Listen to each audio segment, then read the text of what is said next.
Мотокар прегази строителен работник. Мъж издъхна, след като бил затиснат от мотокар. Работник загина, след като бил затиснат от мотокар при товарене на стока.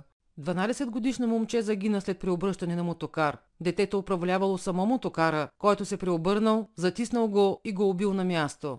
Работник загива, след като бил притиснат от мотокар на товарна рампа. Записите от охранителните камери показват, че починалият работник е обикалял около мотокара, който в един момент се задвижил. Жена пострадва, след като била бутната и съборена на земята от движещ се мотокар. Тя получила фрактури на лявата предмишница, носа и таза. Електрокарите и мотокарите не са безопасни. Кой може да управлява кари? До управление на електрокари и мотокари се допускат само правоспособни лица, които са придобили правоспособност за работа с кари и притежават свидетелство за работа с кари, съгласно Наредба 1 от 2006 година.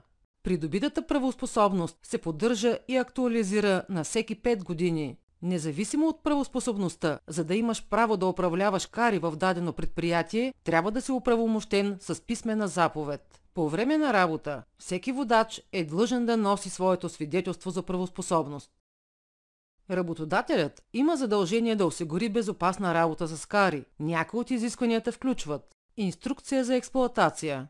Всеки кар трябва да бъде придружен с инструкция за експлоатация от производителя. Някои от елементите на инструкцията, важни за всеки водач, са: информация за остатъчните рискове, които съществуват, инструкции относно предпазните мерки, които трябва да бъдат взети, условията, при които машините отговарят на изискванията за стабилност, описание на начините на действие в случай на инцидент, повреда и безопасно деблокиране при блокировка. Следва контролен въпрос. Инцидентите, които се случват при работа с електрокари и мотокари, най-често са свързани с преобръщане на електрокара или мотокара, удар на хора и конструкции, падане на товар или удар на хора, които се намират под товара или вилиците, запалване на акумулаторна батерия. Водачът може да пострада и при слизане от кара.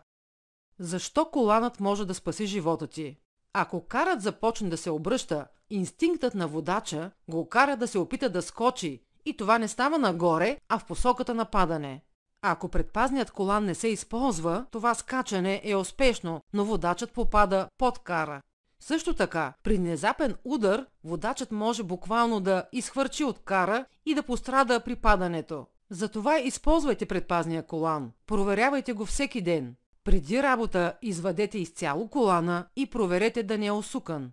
Проверете с рязко издърпване дали работи автоматичната блокировка. Запомнете, че за да работи добре, коланът не трябва да бъде усукан, разнищен или на възли. Безопасност трябва да се осигури и след приключване на работа. Паркирайте на равна повърхност, но ако това не е възможно, вземете мерки срещу самопридвижване. Приберете повдигателната уредба, поставете я във вертикално положение и спуснете до долно крайно положение. Поставете всички командни органи и лостове в нулево положение и затегнете ръчната спирачка. Не паркирайте и не оставяйте карът натоварен. Отбележете в дневника на кара, ако сте забелязали някакви проблеми при работа, и информирайте своя ръководител. Годишните абонати на СБУТ Норми и практика имат право на едно безплатно обучение за един човек по избор от тези всичките и 10% отстъпка, разбира се. Ето ги обученията по член 6 алинея 1 точка 1.4.